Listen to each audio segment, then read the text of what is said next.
आपला 9वा अध्याय चालू आहे. राजविद्या राजगुह्य योग. श्लोक 30.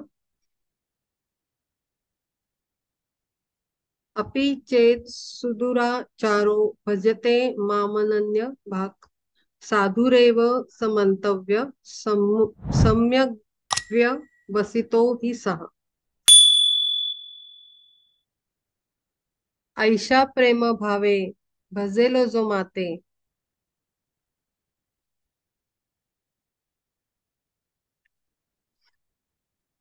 मागुती तया ते जन्म नाही. मग कोण पुसे त्याचे जाती वर्ण, कोण आचरण पाहे त्याचे. असो नीच योनी असो पापराशी जीवन जयासी भक्ती मार्ग. अंतिमती जैसी पुढे गती तैसी म्हणून भक्तीसी वाहिला जो. अर्जुना तो आधी जरी दुराचारी तरी तो निर्धारी सर्वोत्तम. आपल्याला माहितीये वाल्मिकींची स्टोरी आपल्याला माहितीये. वाल्मिकी कसा झाला ही आपण आपल्या मायथॉलॉजी मध्ये खूप मोठी स्टोरी आणि एक्झाम्पल आपल्या समोर ऑलरेडी आहे आपल्या टीचिंग्स मध्ये. की आपण सुरुवात कशी केली ही महत्वाची नाहीये, अंत कसा झाला ते महत्वाचं आहे.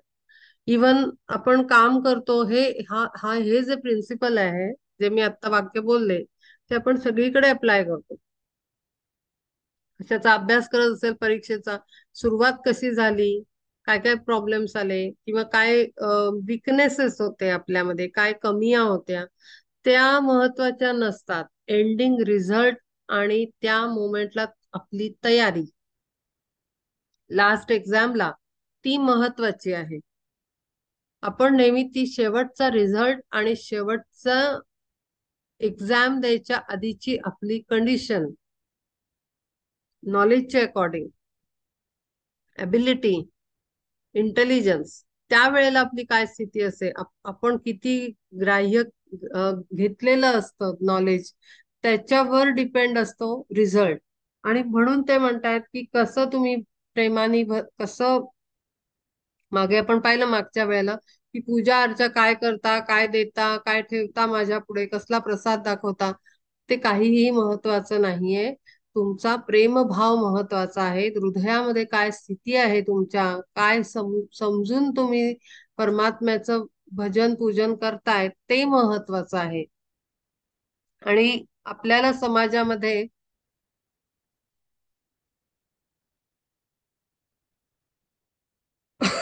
आपल्याला समाजामध्ये लोक काही बघू देत किंवा आपण दुसऱ्यांना बघत असू की काय करतोय, काय बॉडी लँग्वेज आहे, कशी पूजा करतोय, किती लक्ष आहे, शहाणा आहे की वेडा आहे, हे महत्वाचं नाहीये. ते समाजाच्या ग्रॉस लेवलवर या गोष्टी मॅटर करतात.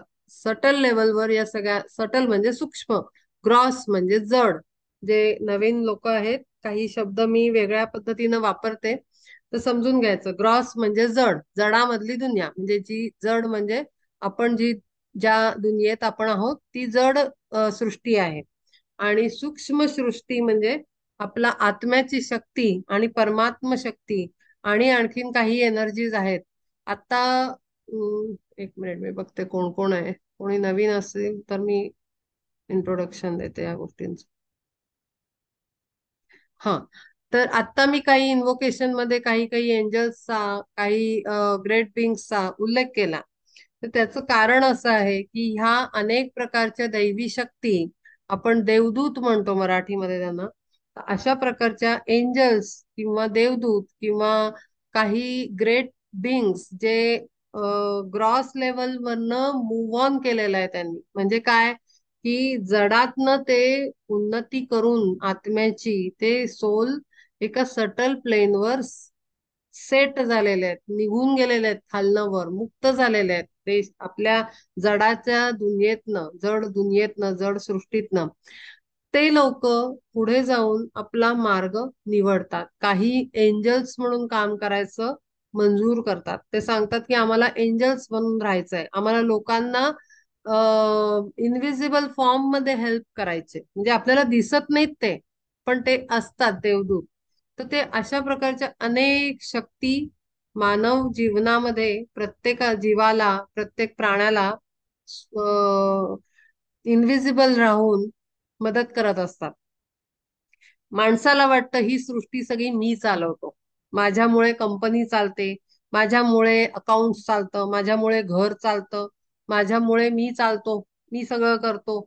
असा मनुष्याचा गैरसमज आहे. रियालिटी ही असते की आपण केवळ एक निमित्त असतो, छोटासा भाग असतो त्या ऍक्टिव्हिटीचा. फिजिकल प्लेनवर जेवढ्या गोष्टी घडतात, पण त्याच्या मागे अनंत शक्ती असतात. परब्रह्मापासून त्या छोट्या छोट्या छोट्या सगळे इनविजिबल हेल्पर्स, जे दिसत नाहीत डोळ्यांना, ते अनेक जण असतात. साधं फूल उमलण्यामध्ये सुद्धा एंजल्स, नेचर एंजल्स काम करत असतात. सगळ्यामध्ये, सगळ्या सृष्टीमध्ये वेगळ्या वेगळ्या एंजल्स आहेत. त्यांच्यात पण वेगळ्या वेगळ्या पायऱ्या आहेत, खालच्या वेगळ्या, वरच्या वेगळ्या, अशा. त्या त्यांचं त्यांचं काम अगदी नियमितपणे करत असतात. आणि आपल्याला वाटतं आपण बीज लावलं, आपण झाड उगवलं, आपल्याला वाटतं आपण ग्रेट आहोत, आपल्या हातात जादू आहे, मी लावलेली झाडं सगळी छान होतात तो, असे खूप काही लोक सांगत असतात. पण त्याच्या मागे अनेक इनविजिबल हेल्पर्स काम करत असतात. तर सांगायचा मुद्दा असा की इथे म्हटलंय की असो नीच योनी असो पापराशी जीवन जयासी भक्ती मार्ग. योनी म्हणजे कुठल्या अवस्थेत आहात, प्राणी आहात का पक्षी आहात का जीव आहात, एखाद्या वनस्पतीतला, किंवा मनुष्य आहात. मनुष्यामध्ये सुद्धा वेगळ्या वेगळ्या लेव्हल्स आहेत. खालच्या जातीचे लोक, वरच्या उच्च जातीचे लोक, ब्राह्मण लोक, किंवा कुठलेही. तुमचं बाह्य स्वरूप काय आहे, काय पद्धतीची चादर ओढलेली आहे, म्हणजे शरीर धारण केलेलं आहे, तुम्ही पापी आहात का पुण्यवंत आहात, हे काहीही माझ्यासाठी जरूरचं नाही. तुम्ही पाप केल्यानंतरही तुम्हाला एका क्षणाला हृदयामध्ये भक्ती किंवा प्रेम, प्रेम कसं मागच्या वेळेला सांगितलं होतं तसं, की कुठल्याही अटीतटी न ठेवता, हे दिलंस तर हे करीन, तू माझं काम केलंस तर मी तुला प्रेम करतो, अशा टाईपचं डीलिंग नाही देवाशी. निर्व्याज प्रेम, काही तिथे काही कारणाशिवाय प्रेम, अकारण प्रेम, असं जिथे भक्ती आणि प्रेम हृदयात असतं ना, त्याला मी निश्चित भेटतो. माझ्यासाठी बाह्य स्वरूप महत्वाचं नाही. मती कशी आहे त्याची, मती म्हणजे बुद्धी. अंतिमती जैसी पुढे गती तैसी म्हणोनी भक्तीसी वाहिला जो. मागे कसा होता मग कसा झाला, अशा अनेक आपल्या पोथ्यांमध्ये पोथ्यांमध्ये उदाहरणं आहेत की दत्तांच्या किंवा अनेक संतांच्या, की त्यांनी कृपा केली आणि मतिमंद असलेला बुद्धिमान झाला आणि त्यांचा कार्यभाग जीवनाचा कारणी लागला. अशा अनेक गोष्टी आपण ऐकतो आणि आपल्या मुलांनाही सांगत असतो. तर मती बुद्धी काय पद्धतीची आहे ते महत्वाचं नाहीये. तर काय महत्वाचं आहे, हृदयात भक्ती असणं, प्रेम असणं, स्वच्छता असणं, हृदय स्वच्छ निर्मळ असणं. निर्मळ म्हणजे जरा पण मळ नाही. मळ कशाचा असतो, विकारांचा. राग, लोभ, क्रोध, मोह, मद, मत्सर, अहंकार, हे सगळे तिथे बसलेले असतात हृदयात. त्याच्या विना निर्मळ हृदय, निर्मळ मन, स्वच्छ हृदय, स्वच्छ विचार, अत्यंत प्रेम, करुणा, दया, क्षमा, शांती, हे सगळं जिथे असतं ना, ते हृदय, ती शक्ती, ते जीव प्रिय असतात परमात्म्याला. अर्जुना तो आधी जरी दुराचारी तरी तो निर्धारी सर्वोत्तम. बुडाला ही कोणी जैसा महापुरी निघाला बाहेरी जगुनिया. राहुनी जिवंत ऐलथडी आला तरी तो बुडाला म्हणू एका. आणि म्हणून आपण रिपीट करतो अनेकदा की वेळ गेलेली नाही. ज्या क्षणाला आपण दोरी पकडली त्या क्षणाला आपण वाचलो. जर आपली नौका बुडत असेल, आपण ज्या क्षणाला दिलेली मदतीची दोरी पकडतो, आपण पटकन, आपल्याला कॉन्फिडन्स येतो की ना, आता मला कोणीतरी सांभाळणारं आलं तर आता मी नक्की या बुडणाऱ्या बोटीतनं बाहेर पडणार. आपल्याला कुठेतरी हृदयामध्ये हे येते की मदत आली, हातात माझ्या दोरी आली, म्हणजे आता मी यातनं सुटणार आहे. तर तसं आपल्याला हृदयामध्ये कशी अवस्था आहे, तिथे एकदा परब्रह्म आलं की आपलं निश्चित आपण प पलीकडे तीराला लागणार आहोत. ऐल थडी म्हणजे ह्या कडेला कितीही तुम्ही अवस्था तुमची असली तरी तुम्ही पलीकडच्या तीराला निश्चित जाणार, जेव्हा परमात्म्याची दोर आपण पकडतो. तैसा पार्था झाला जो का ज्ञानी भक्त, जळाले दुष्कृत सर्व त्याचे. आणि अशा भक्तीला तुम्ही कितीही पातक केलेलं असेल, जाणतेपणी आणि अजाणतेपणी, कळत नकळत, ते सर्व दुष्कृत नष्ट होतं आपलं. म्हणजे काय की जादू नाही होत, तो काही जादूची कांडी नाही फिरवणार आहे आणि आपल्याला केलेली पाप गुप्त नाही करणार आहे. काय होतं, प्रॅक्टिकली सांगते, टेक्निकली सांगते, की एकदा हा अवेअरनेस आला ना की आपण आत्मा आहोत, आपण हे शरीर नाही. आणि ह्यानंतर आपल्याला हळूहळू दुसऱ्यातला आत्माही दिसायला लागतो की आपण सर्व आत्मरूप आहोत. आणि आपल्याकडनं चुका प्रत्येकाकडनं घडतात. आणि जेव्हा चुका घडतात, ते चुकांमधनं आपण शिकतो. आणि शिकल्यानंतर शहाणपण येतं. आणि शहाणपण आल्यानंतर आपल्या लक्षात येतं की अरे, मी उगीच अमक्याशी भांडलो, अरे मी उगीच याला त्रास दिला, आपण ह्याच्याशी वाईट वागलो. हा अवेअरनेस आल्यानंतर नॅचरली आपल्याकडनं फॉरगिव्हनेस व्हायला लागते. फॉरगिव्हनेस म्हणजे माफ करण्याची कृती. आपल्याला अवेअरनेस येतो की I have done some mistakes, I have learn my lesson. माझा मी लेसन शिकलोय की मी बरोबर केलेलं नाही, आणि मी तुझ्या बरोबर गलत वागलोय, चुकीचं वागलोय, म्हणून माझ्या बरोबर असंच होतंय. हे आपल्याला ना एकदा चटका लागल्याशिवाय कळत नाही. तो चटके आपण खाल्लेले असतात. आणि त्यामुळे दुष्कृत जळाले सर्व त्याचे, असं का म्हटलंय? का तर एकतर सेल्फ अवेअरनेस, सोल अवेअरनेस आल्यानंतर आपण सर्व आत्मे आहोत. आणि आत्म्याच्या भूमिकेत बघितल्यानंतर लक्षात येतं की अरे, सगळ्यांकडनं चुका घडतात. आत्म्याला काही शरीर नाहीये, रंगरूप नाहीये. मग आपण अमुक व्यक्तीवर रागावतो, ते त्या शरीराकडे बघून रागावतो. ते नाव आहे आपल्या डोक्यात बसलेलं असतं म्हणून आपल्याला राग येतो. पर्टिक्युलर कुठलं तरी नाव असतं, ते नाव दुसऱ्या कोणाचं तरी असलं तरी ऐकायला मिळालं तरी आपलं डोकं सटकतं की अरे, हा हा, म्हणजे त्या पर्टिक्युलर एका पर्सनची आपल्याला आठवण येते नुसत्या नावावरनं. आणि ते जर निगेटिव्ह रिलेशनशिप असेल, तर आपल्याला नव्या व्यक्तीबद्दल पण थोडस आपलं एक छटा येते त्याच्यामध्ये. तर हे सगळं कशामुळे होत आहे? तर शरीरावर लक्ष केंद्रित केल्यामुळे. जसं आपण ते हटवतो आणि आत्म्यावर लक्ष केंद्रित करतो, तर आपल्याला लक्षात येतं की आत्मा हा निर्विकार आहे, त्याला काही आकार नाही, तो जुना आहे, अनंत काळापासून जन्म घेत आलेला आहे. आणि त्याला राग लोभ काहीही नाहीये, त्याच्यामध्ये प्युअर फॉर्म आहे तो. आणि ती प्रकाशमय अत्यंत दिव्य शक्ती आहे. हे कळल्यानंतर फॉरगिव्हनेस निघायला लागते आपल्याकडून. आणि म्हणून फॉरगिव्ह केल्यामुळे दुष्कृत जळून जातात. आपण म्हणतो ना, न्यूट्रलाइज होतात निगेटिव्ह कर्मास, ते फॉरगिव्हनेसमुळे. आपण प्रत्येकाला माफ करत जातो.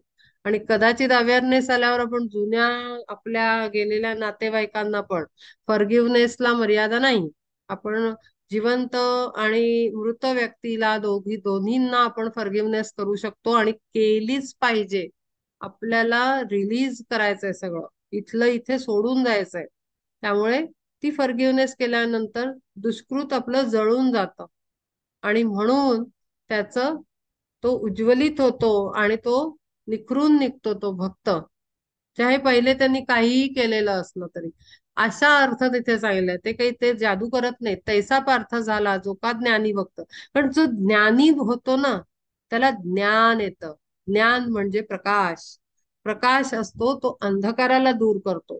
आणि अंधकार कशाचा आहे? विकारांचा आहे, अहंकाराचा आहे. आणि तो अंधकार दूर झाल्यामुळे, ज्ञानी झाल्यामुळे, फॉरगिव्हनेस सारख्या गोष्टी अप्लाय होतात, यूज केल्या जातात, नोईंगली और अननोईंगली, दोन्ही प्रकारे. आणि मग दुष्कृत आपलं जळून जातं. म्हणून या होय आधी जरी पापी, अनुतापरूपी तीर्थी मुग. अनुताप काय म्हणलंय? पश्चाताप. पश्चाताप होतो म्हणजे काय होतं आपल्याला? आता मी तेच सांगितलं. आपल्याला अवेअरनेस होतो की अरे उगीच रागवलो, उगीच भांडलो मी या व्यक्तीला, ह्याचा दोष नव्हता, परिस्थिती अशी होती, सगळे प्रसंग असे होते, तोही काही करू शकला नसता. हे सगळं शहाणपण आपल्याला येतं तेव्हा पश्चाताप होतो.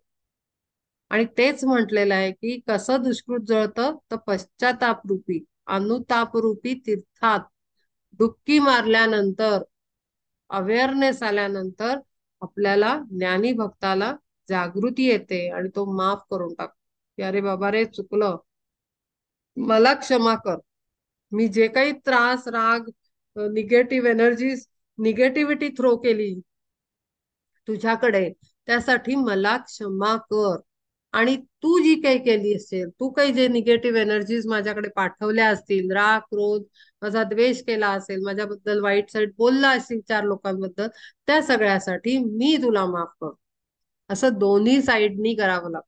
फॉरगिव्हनेस ही वन साइडेड नाहीये, दोन्ही साईडनं करावी लागते. मीही तुला माफ करतो, तू मला माफ कर. तेव्हा ती फॉरगिव्हनेस कम्प्लीट होते. आणि आपण म्हणू की ते कोणाला पोचेल नाही पोचेल, तर ते आपण नेहमीच डिस्कस करतो की आत्म्याला प्रत्येक मेसेज जातो, प्रत्येक मेसेज. म्हणजे इव्हन आम्ही अनुभव घेतलाय कोविडच्या वेळेला, प्राणिक हिलिंगच्या वेळेला ट्रीटमेंट करताना इतक्या सिव्हिअर केसेस यायच्या की आयसीयू मध्ये पेशंट आहे, व्हेंटिलेटरवर आहे, आणि काही काही केसेस तर अक्षरशः कळवत होतं की ह्याचा वेळ आलेला आहे मृत्यूचा, ह्याला निघायच्या मार्गावर आहे सोल, तो आता राहायचं नाहीये हे कळायचं हिलिंगच्या वेळेला. तर ना शेवटी त्याच्या सोलशी ना बोलावं लागायचं की बाबा रे, तुझे सगळे कनेक्शन आम्ही इथनं कापतो. कारण अडकलेला असतो आत्मा, आत्मा अडकतो नातेवाईकात, मुलाबाळात, नातवंडात. आणि अडकलेले आत्मे ना शरीर देह सोडू शकत नाहीत, आणि त्यांना त्यामुळे यातना होतात सोडताना.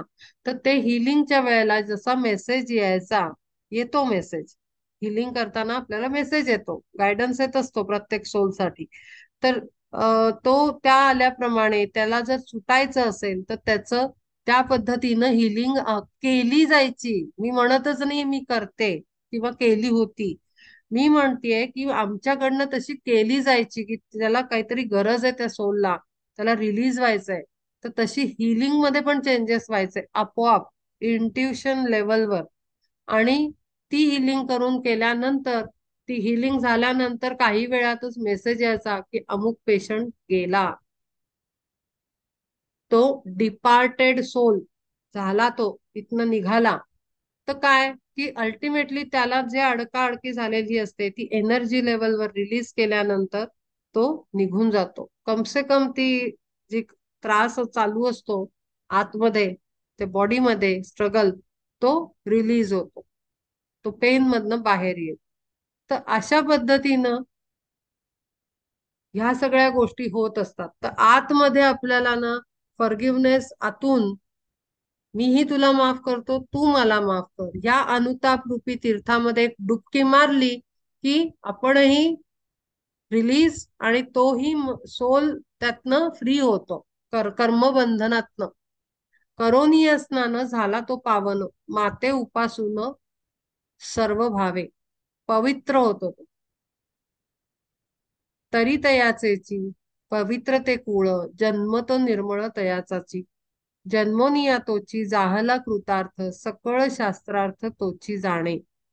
तेणेची अष्टांग अभ्यासीला योग, अष्टांग योग जो पतंजली योग सूत्रात दिलेला आहे, आणि 6व्या अध्यायात उत्तम वर्णन आपण ऐकलं कुंडलिनी आणि हे सगळं क्रियायोगाचं, तो अष्टांग योग.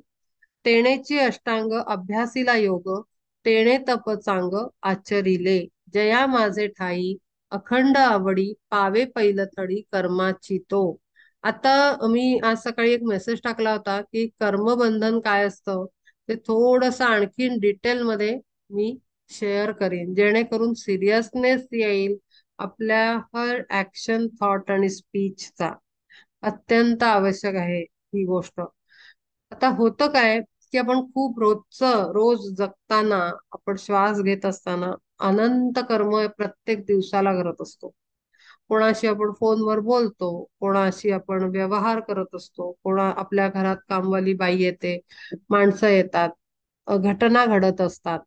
पण आता अम, हे जे काही मी बोलतीये ते पूर्णपणे अनुभवांच्या आधारावर बोलतीये. अ, बऱ्यापैकी मी जे शेअर करत असते त्यातलं 85% माझे स्वतःचे अनुभव आहेत, पूर्ण ज्ञानाचे. आणि त्यामुळे त्या कॉन्फिडन्सनी मी सांगते आणि तेवढ्या ह्यानी मी सांगत जोरही देत असते की तुम्ही फॉलो करा, अप्लाय करा. तर आता गंमत अशी आहे की आपल्याला कळत पण नाही अशा गोष्टी आपल्याकडनं होतात, म्हणजे जाणते अजाणतेपणी अनेक कर्म आपल्याकडनं घडत असतात की. आणि आपणच नाही, म्हणजे कर्म म्हणजे मी फार मोठा एक डायमेन्शन घेते की मी कर्म करत असताना त्याच्यामध्ये अननोईंगली आपली फॅमिली पण इन्व्हॉल्ड असते, कारण आपण सगळ्यांशी डिस्कस करून निर्णय घेत असतो सगळे. म्हणजे अमुक माणसाला अमुक पैसे द्यायचे, आता हा जो व्यवहार आहे घरातला त्याच्यात नवरा बायको दोघंही डिसिजन मेकिंग करत असतात. ठीक आहे. असं नसतं की बायको काय करते ते नवऱ्याला माहिती नाही, सर्वसामान्य चांगल्या घरांबद्दल बोलते मी.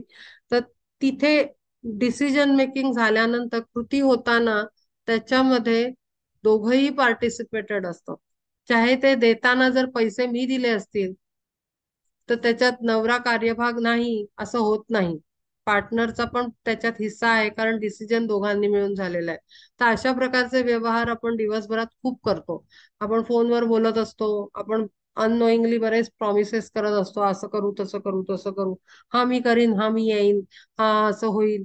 त्याच्यानंतर आपण बाहेर व्यवहार करत असतो, सोशल लेवलवर, म्हणजे सोसायटीमध्ये, समाजामध्ये, शेजाऱ्या पाजाऱ्यांशी, कामाला जातो तिथे. तर अशी अनेक कर्म आपल्याकडनं घडतात. त्यातली बरीचशी कर्म आपण नोटीस केलेली असतात, ऑब्झर्व केलेली असतात, आणि आपल्याला लक्षात असतात की हो, ह्याला मी हे सांगितलंय, त्याला मी ते सांगितलंय, हो मी करणार आहे, देणार आहे. पण काही गोष्टी अशा ना अननोईंगली स्लिप स्लिप होऊन जातात आपल्या मेमरी मधनं, की आपल्याला कळत नाही आपण काय केलं. आणि खूप छोट्या छोट्या गोष्टी असतात. म्हणजे मी पहिलं तर ऑब्जेक्शन, म्हणजे माझं मी एक्सप्रेस केलं होतं की आता ह्या प्रोग्रामचे अगदी अगदी मिनिमम पैसे, वन टाइम फी ₹400. आता आपण दोन एक्झाम्पल घेऊ याच्यामध्ये, की एखाद्यानी फी दिली आणि मी त्याला तेवढं रिटर्न दिलं नाही. कदाचित त्यांनी काहीतरी एक्सपेक्टेशन ठेवून जॉईन केलं असेल आणि त्याला ते मिळालं नाही. तर ते ₹400 आपल्यासाठी आता काहीच नाहीये. ₹400 ओके, ठीक आहे, गेले तरी काही फरक नाही पडत. पण ते ₹400 ऋण अननोईंगली दोन्ही सोलच्या याच्यामध्ये एक बंधनकारक बनतं आणि ते पेंडिंग राहतं. किंवा मी दिलेलं ज्ञान तुम्ही वापरलं नाही तरी ते पेंडिंग राहतं अननोईंगली. इथे माझा काहीच हट्ट नाही, थोडी वापरेल नाही वापरेल, जमेल नाही जमेल, अटेंड करेल नाही करेल. किंवा एखाद्यानी अटेंडच नाही केलं प्रोग्राम आणि ₹400 देऊन टाकले, तो काहीच इश्यू नाहीये. पुन्हा आपल्या आजच्या सामाजिक परिस्थितीमध्ये, आर्थिक परिस्थितीमध्ये ₹400 काहीच नाहीये. पण आणि जर मी इथे असेन, मलाही अवेअरनेस नसेल तेवढ्या बारीक गोष्टींचा, तर मी म्हणेन ठीक आहे, 15 जण आले त्यातले 10 जण रेग्युलर येतो, ते 5 जण नाही आले त्यांचा प्रॉब्लेम आहे, आपण काही त्यांना वगळलं नाहीये, असं लाईटली घेऊ शकते मी. पण होतं असं, कर्मबंधन असं घडतं की सोल लेवलवर वेगळ्याच गोष्टी घडत असतात आणि सोल लेवलवर त्याची बंधनं पडतात. आपल्याला हे फिजिकल प्लेनवर आपण अंडरस्टँडिंग ठेवतो की ह्यानी काय होत नाही, त्यांनी काय होत नाही, असं काहीही होत नाही. प्रत्येक प्रत्येक छोटीशी छोटी मायनर मधली मायनर गोष्ट कॅच होते तिकडे आणि ती त्याच्यामध्ये नोंद होते सोल लेवलवर. म्हणजे जर पैसे घेतल्यानंतर एखादा व्यक्ती अटेंड नाही करत आहे, तर त्याचे साधे ₹400 सुद्धा माझ्या डोक्यावर कर्ज बनून कर्मबंधन बनू शकतात. आणि मग त्याचा मोबदला त्याला देण्यासाठी पुढच्या जन्मात परत त्या सोल बरोबर घेणं देणं करण्यासाठी जन्मास यावं लागतं. तर आता आपल्या जड सृष्टीमध्ये ह्याचा काही फारसा मॅटर नाही होत. पण जसं जसं आपण स्पिरिच्युअल डेव्हलपमेंट करत जातो, आपल्याला कोणाचंही काहीही कणभर सुद्धा घेतलेलं बाधायला लागतं. आणि तिथे वरच्या लेवलवर, हायर स्पिरिच्युअल डेव्हलपमेंट स्टेजेसवर ते मान्य नाही. अत्यंत स्ट्रिक्ट रूल्स आहेत तिथे, की काहीही काही केलं तरी ते अशा प्रकारची कर्म करायची नाहीयेत. आणि ते रिस्ट्रिक्शन गुरूंनी टाकलेलं असतं. तर म्हणून मी ते मेसेज टाकला की कृपया अटेंड करा. आत्ता प्रेझेंट राहून करा ऑनलाईन, नाहीतर ते नंतर ऐका. म्हणजे माझ्याकडनं पूर्ण सेवा झाली असं माझ्या सोलसाठी काम संपून जाईल. ते पेंडिंग वर्क्स चांगली नसतात. आपल्याला माहितीये पेंडिंग वर्कचा केवढा लोड पडतो. एखादं काम आपण पेंडिंग ठेवू, त्याचं नंतर एवढा मोठा बडगा डोक्यावर पडतो. आणि मग असं होतं तेव्हाच तेव्हा संपवलं असतं तर बरं झालं असतं. असं आपल्या छोट्या फिजिकल प्लेनवर आपण कामं करताना आपल्याला अनुभव येतात. अगदी तसेच सोल लेवलवर आपण बोलताना म्हणतो की काही नाही हो, काही नाही, तेवढं काही नाही, असू दे असू दे, राहू दे राहू दे. जे हे अगदी रोज घडतं. अहो नाही नाही, काही नाही, काही नाही, तेवढं 200 रुपये काय ते चालतात हो. मी काय बाजारात गेले काय, तुम्ही काय बाजारात गेला काय. अहो ते आत्म्याच्या लेवलवर खूप मोठं काहीतरी घडतं.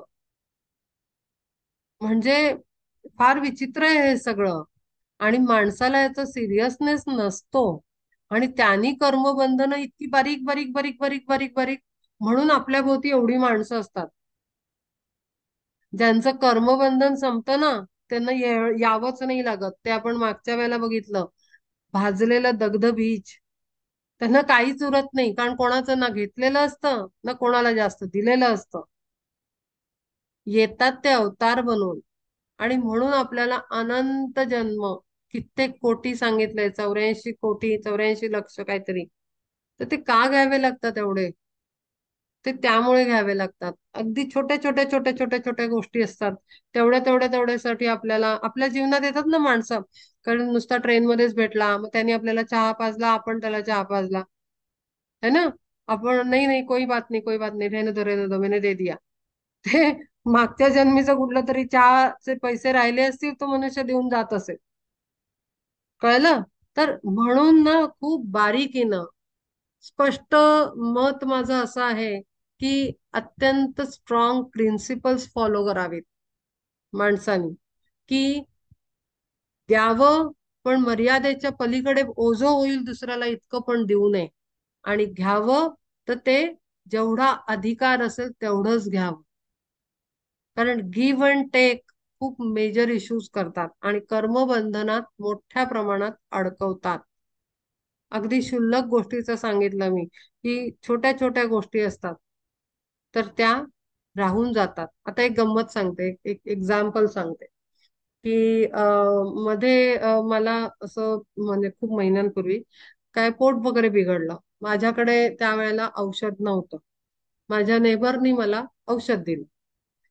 पण काय झालं की मी ते काही घेतलं नाही, कारण ते पता नाही कधीच होतं काय, तिने असंच रॅन्डमली मला दिलं की हे खा म्हणून.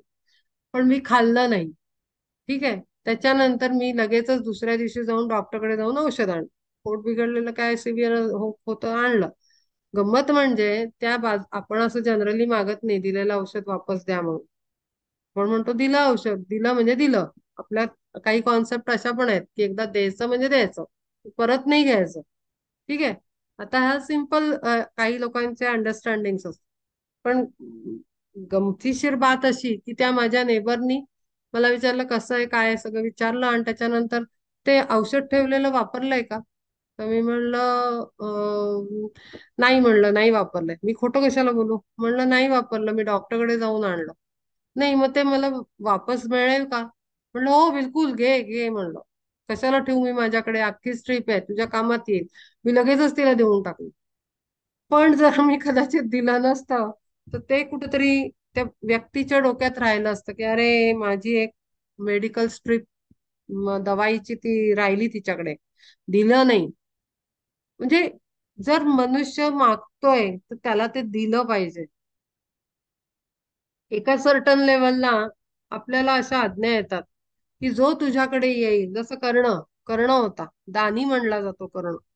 त्याला त्याचं असं होतं की जो येईल सकाळी तो अर्घ्य सोडेल, सूर्यपूजा करेल, तेव्हा जो मनुष्य जे मागेल त्याला तो ते देणार. हे त्याचं प्रिन्सिपल होतं, व्रत होतं त्याचं. तर आपणही ठेवावं. आपण कधी कधी तोंड तोंड भरून आपण नाही म्हणून सांगतो की आमच्याकडे नाही, आम्ही देणार नाही, जमणार नाही. नाही म्हणण्याचं पण ऍप्लिकेशन वेगळीकडे लागतं, तो एक वेगळा अभ्यास आहे. पण शक्यतो कोणी काही मागायला येतं तेव्हा ते दिलं पाहिजे. दुसरा पाठ, आपण जेव्हा दान देतो तेव्हा काही लोक असं अंडरस्टँडिंग असतं की पैसे नाही देणार, अन्नच देऊ, किंवा अन्न नाही देणार कपडेच देऊ, किंवा आम्ही कपडे आणि अन्न नाही देणार आम्ही पैसे दान करू.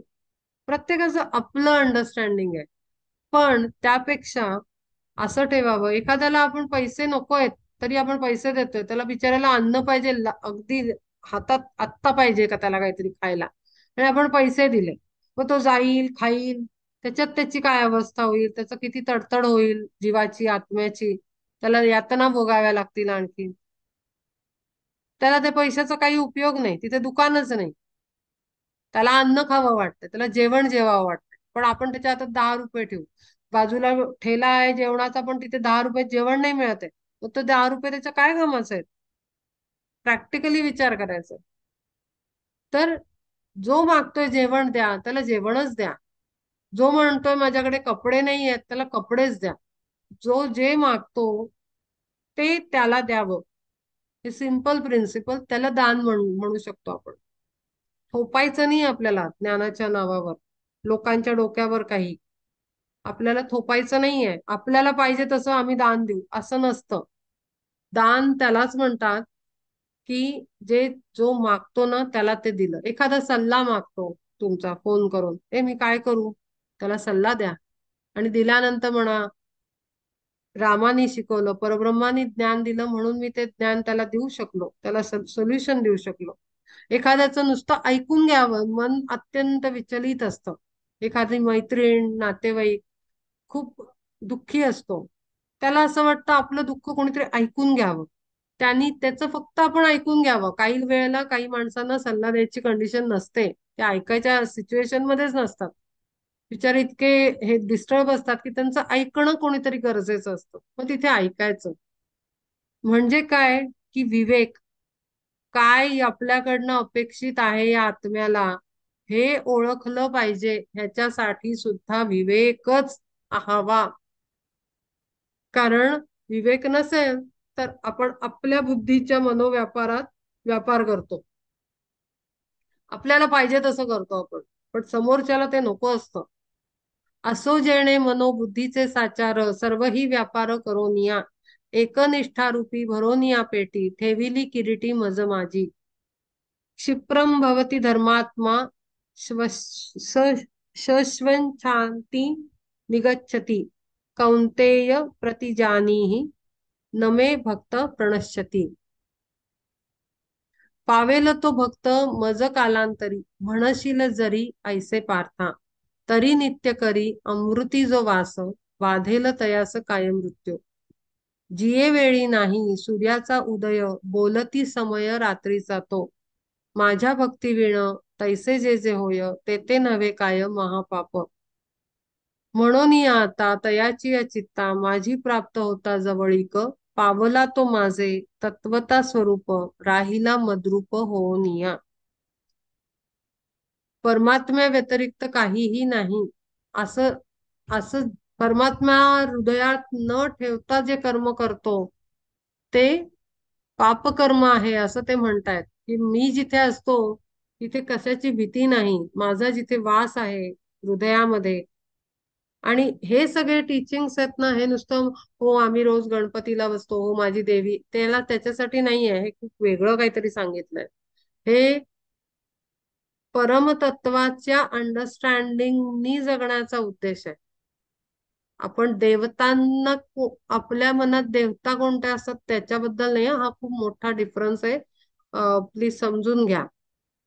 माझ्या भक्ती विण तैसे जे जे होय, ते नव्हे काय महापाप. माझ्या भक्ती विण म्हणजे परब्रह्माच्या मेन महत्त्वाच्या अवेअरनेस आणि जाणीवे व्यतिरिक्त केलेलं जे काम आहे ते मग पाप आहे. गणपतीला ध्यानात ठेवून, हनुमंताला ठेवून, रामाला ठेवून त्याच्याबद्दल नाही बोललेलं. ते ते वेगळं आहे, तो वेगळा पार्ट आहे. तो तोही सांगते की हा जो आहे लेवल 1, लेवल 2, लेवल 3 असं आहे. सुरुवातीला आपल्याला सगुण भक्ती सांगितलेली आहे. तिथे आपल्याला आकार उकार रंगरूप लागतं. मग तो निळा कृष्ण, निळा राम, मग हनुमान, बलवान हनुमान, पर्वत उचललेला, मग ती देवी खूप सुंदरशी, मग त्याच्यात लक्ष्मी, सरस्वती, गणपती, हे आपल्याला सगुण रूप लागतं प्रेम करण्यासाठी. आपण आपल्याला सांगितलं की अरे असं समोर एक माणूस आहे, दिसत नाही हा आपल्याला, तर अरे समोर काहीतरी आहे त्याला प्रेम करा, जमणार नाही आपल्याला. आपण म्हणू कुठे दिसत नाही डोळ्याला, कोणाला प्रेम करू, कसं दिसतंय, कसं आहे, किती लढिवाळ रूप आहे, काय आहे, मला दिसलं पाहिजे तर माझ्या हृदयात प्रेम निर्माण होईल असं आपण म्हणतो. ते हृदयात प्रेम निर्माण व्हावं. जसं आई आई ही आतमध्ये हृदयात बाळ निर्माण करतं. आई, मूल जन्मलं की आई जन्मते असं म्हणतात, प्रॅक्टिकली खरं आहे ते. अशीच कुठली बाई आई नसते. एक मुलगी लग्न झालं ती आई नाही बनू शकत नुसतीच. तिला मातृत्वाचा अनुभव ते बाळ देतं आणि अधिकार देतो, अनुभव देतं, आई बनवतं तिला. मग ती आई सामान्य दुसऱ्या स्त्रियांपेक्षा आई वेगळी असते. तसं हृदयात परब्रह्म आल्यानंतर तो भक्त वेगळा आहे. आणि त्या परब्रह्माचा स्थिरपण म्हणजे तो शिष्य बनतो. असा फरक आहे. पायऱ्या आहेत त्याच्यात. पण आपल्याला एकाच पायरीवर बसून नाही राहायचं ठाण मांडून की चला एकच देव. नाही, ते झालं, भक्ती कळली, प्रेम कळलं. आता मी पुढच्या स्टेजवर जाणार आहे, परब्रह्माला ओळखणार. कारण गणपती हे एक रूप आहे, अवतार आहे. मागे सांगितलंय हे सगळे अवतार आहेत. आपल्याला अवतारांवर नाही राहायचंय. कृष्ण अवतार, राम अवतार, बुद्ध अवतार, ख्रिस्त अवतार, हे सगळे अवतार आहेत. आपल्याला बियॉन्ड अवतार जायचंय, म्हणजे परब्रह्म, निर्गुण निराकार, तिकडे जायचंय आपल्याला. मग तिथे ती शक्ती येण्यासाठी पहिले एखाद्या रूपाला भक्ती करावी लागते, प्रेम करावं लागतं, पूजन करावं लागतं, भजन करावं लागतं. मग आपल्याला ओळख होते या विषयाची. या सगळ्या विषयांची आपल्याला ओळख होते, भक्ती, प्रेम, पूजा, भजन, कीर्तन, वंदन, हे नवविधा भक्ती आपल्याला ओळखायला मिळतात, अनुभवायला मिळतात.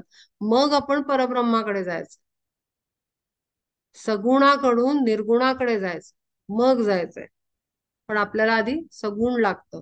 तसं इथे त्यांनी म्हणलंय, माझ्या भक्ती विण तैसे जे जे होय ते ते नव्हे कायम पहा पाप. म्हणजे परब्रह्माला न जाणता आपण जे कर्म करतो ते पाप आहे.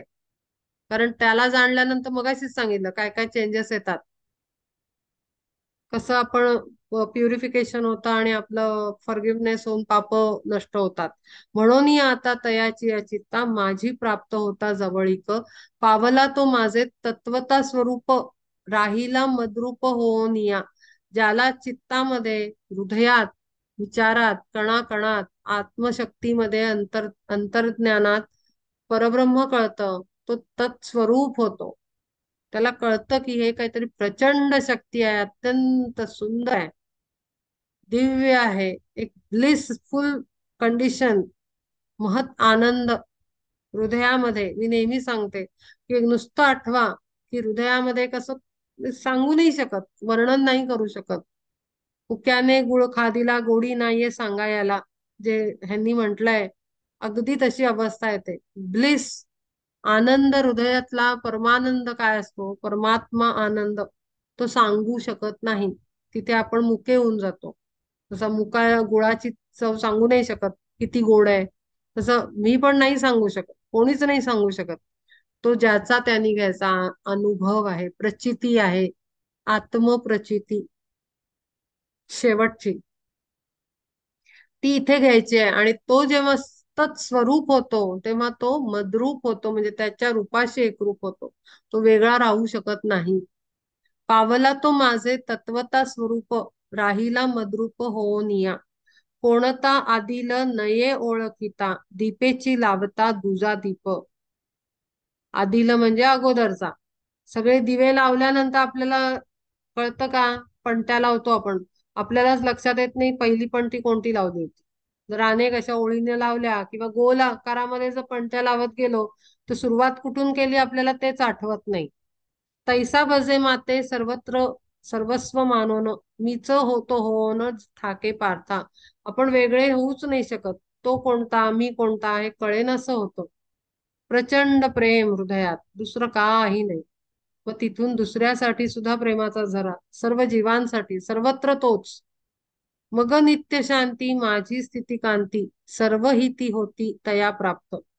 किंबहुना पार्था माझी या जीवेच जिवंत तो साच राहत असे. म्हणजे आपला प्राण सुद्धा तोच, श्वास सुद्धा तोच, सगळं पूर्ण तोच. आणि अशा स्थितीमध्ये जेव्हा शिष्य म्हणे ना मी, साधक शिष्य डिसिपल जेव्हा पोचतो तेव्हा त्याचा शरीरातला कण आणि कण आणि सर्व जीवन ते परब्रह्म सांभाळतं. त्याची काळजी पूर्णतः तो घेतो. त्याला बाह्य जगाशी काहीही कर्तव्य उरत नाही. किंबहुना पार्था माझी या जीवेच जिवंत तो साच राहत असे. श्वास सुद्धा तोच आणि सर्व तोच. नुकसान झालं तरी ठीक आहे, तुझी मर्जी. छान झालं ठीक आहे, तुझी मर्जी. मी कारण वेगळा आहेच नाही ना. आनंद तेव्हा मानीन मी जेव्हा मी सेपरेट होईन तुझ्यापासून. पण मी आणि तू एकच आहोत. तर सर्वस्व आनंदच आहे. मला कारण आता काही चटके पसतच नाहीयेत, कारण तू आणि मी एक असल्यावर चटके तुलाच बसतात आहेत. आनंद तुलाच होतोय. इतकं सुंदर स्थिती येते तिथे. आता ऐशा परी करोनी विस्तार त्याची वारंवार किती सांगू. हे किती वेळा मी सांगू ही स्थिती होते. अंतस्थिती काय आहे, एकरूपता ती किती गोड आहे, किती मधुर आहे, किती सुंदर ब्लिसफुल स्टेट आहे. किती वेळा सांगू. कित्येकदा सांगितलं मी तुला. असं परमात्मा श्रीकृष्ण सतत सांगतोय की एंडिंग प्रोडक्ट हे आहे. एंडिंग प्रोडक्ट हे आहे. हे आउटकम आहे. या सगळ्या प्रोजेक्टचं आउटकम हे असणार आहे, हे तो सतत सांगतोय. जरी माझी प्राप्ती इच्छिसी साचार न पडो विसर भक्तीचा गा. निर्मळ ते कुळ कासयासी व्हावे कासया मानावे कुलीनत्व. कासयासी व्यर्थ पांडित्याची हाव तारुण्याचा गर्व कासयासी. हे सगळं कशासाठी मिरवायचंय? कागा मिरवावे सौंदर्य ते फोल संपत्तीचा डौल कासयासी. पार्था जरी नाही एक माझी भक्ती निष्फळ ती होती जाण सर्व. ते सर्व विषय स्थूल जगात जगण्याचे आहेत. त्याचा परब्रह्माशी दूर दूर तक संबंध नाही. किती प्रॉपर्टी आहे, किती पैसे, किती सुंदर आहे, किती तरुण दिसताय, म्हातारे असूनही तरुण दिसतात, अरे वा वा वा. पण ते सगळं स्थूलामध्ये या या सृष्टीमधल्या गोष्टी आहेत सगळ्या. त्याचा त्या परब्रह्माशी काही दूर दूर तक संबंध नाहीये. दाण्याविण जैसी कणीसे फोलट काय घनदाट लावोनिया. काय करावी ती सुरम्य नगरी नसे तेथे जरी लोक बसतील. खूप सुंदर शहर वसवलं. आपल्याला असतात ना, आमच्या तिकडे होत्या दिल्ली साईडला खूप आपल्याला टॉवर्स उभे राहिलेले दिसतात. पण अक्षरशः त्या टॉवर्सची बघून दया येते की त्याच्यात एकही घर माणसं नसतात. काही लक्षण दिसत नाही ते आत माणसं राहतात. नुसते बांधून पडलेले आहेत. अत्यंत वाईट स्वरूप दिसतं त्याचं. सजीवता नाही दिसत त्याच्यात. मग काय करायची ती सुंदर टाउनशिप जर एखादा प्रोजेक्ट उभा आहे पण त्याच्यात एकही घर भरलेला नाहीये, एकाही घरात जीव राहत नाही, तर काय उपयोग आहे ती लोक वस्ती? तसं आहे ते. ज्याच्या माणसं हा आत्मा आहे ना त्या बिल्डिंगचा. आपण म्हणतो ना एखादा चांगला व्यक्ती खूप ऍक्टिव्ह असतो, अहो तुम्ही आत्मा होतात आमच्या सोसायटीचा, तुम्ही आनंद होतात, तूच नव्हता त्यामुळे काही मजाच येत नव्हती. म्हणजे काय की माणसं जी बिल्डिंग मध्ये राहतात ते आत्मस्वरूप आहेत. परमात्म शक्ती आहे त्यांच्यात. ती शक्तीच तिथे इस्टॅब्लिश झालेली नसेल तर ती टाउनशिप तर एकदम थर्ड क्लास वाटते. अगदी सेम ती वस्ती म्हणजे अगदी ते घाणेरडी एनर्जी फील होते तिथे. एक दुःखी कष्टी वनी हिंडे साच दुजेही तैसेच तया भेटे. किंवा सरोवर आटोनिया गेले झाड बहरले वांझ फुली. तैसे कुळ जाती गौरव सकळ वैभव निष्फळ जाणावे ते. म्हणून परब्रह्म नसेल, ते परमात्म शक्ती नसेल, तर ते सर्व व्यर्थ आहे. आहे सावयव शरीर ते पाही जीवचिंतो नाही परी त्यात.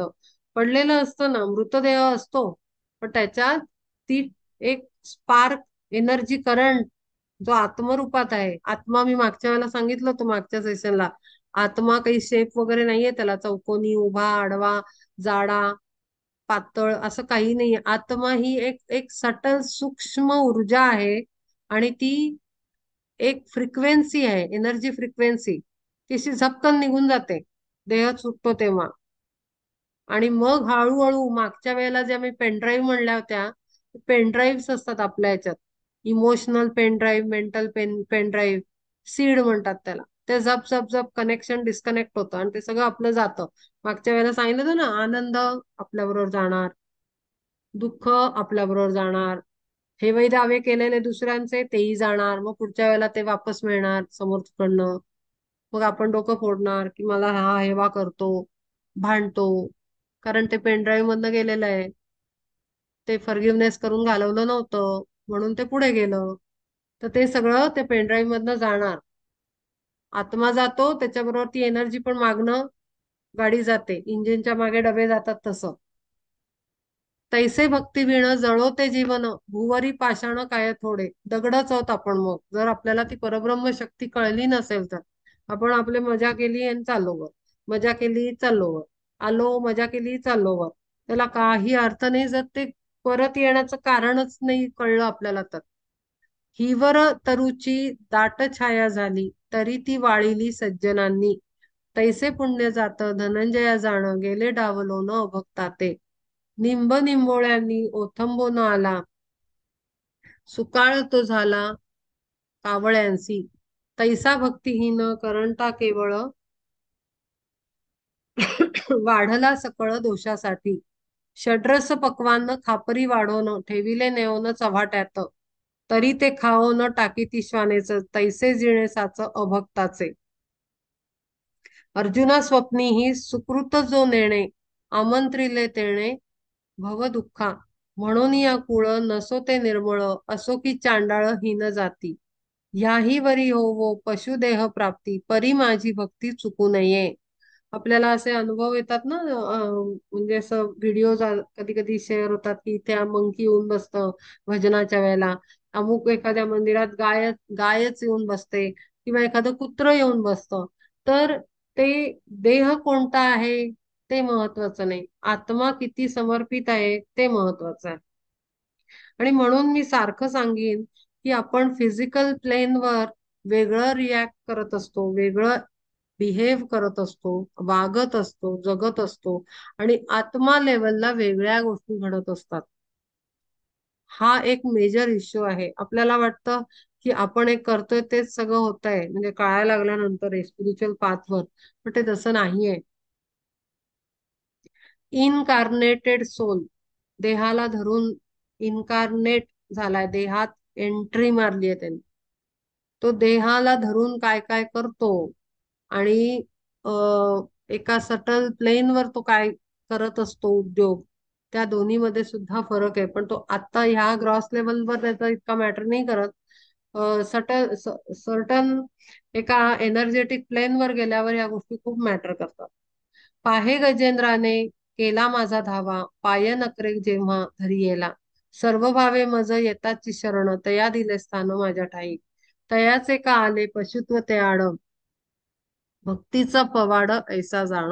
भक्ती कळकळून हाक मारल्यानंतर तो रूप रंग काही बघत नाही. शरीर प्राण्याचं आहे, झाडाचं आहे, दगडाचं आहे, काही बघत नाही. तो धावून येतो आणि मदत करतो. असं त्याचं महात्म्य आहे. आपण किती 5 वाजत आलेत. आपण इथे थांबवूया आणि डिस्कशन किंवा कोणाला काही शेअर करायचं असेल